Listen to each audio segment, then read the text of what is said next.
Tí bežní občania, ktorí sa nachádzajú v tej 3., 4. triede, tak tým už do tých kajút tá voda tečie. Hej. Tí už to cítia. Lebo jednoducho sa ich bytostne dotýkajú konzulačné opatrenia, ktoré jednoducho boli prijímané posledné 3 roky. Zvyšovanie DPH-čky, zvyšovanie odvodov, vôbec aj vplyv na podnikateľské prostredie znamená, že potom rástla inflácia viacej ako v ostatných európskych krajinách. Takže tí to už cítia. A tí, ktorí sú v tej prvej triede, tak možno ešte popijajú to šampanské.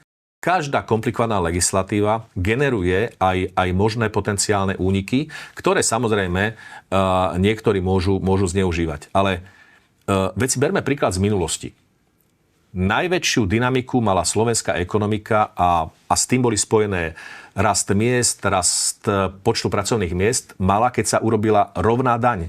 Keď jednoducho systém bol jednoduchý. Keď každý vedel, koľko a za čo má platiť do štátneho rozpočtu a keď daňoví kontrolóri vedeli veľmi jednoducho skontrolovať, že či ten dotyčný to zaplatil, či tie dane priznal, alebo nie.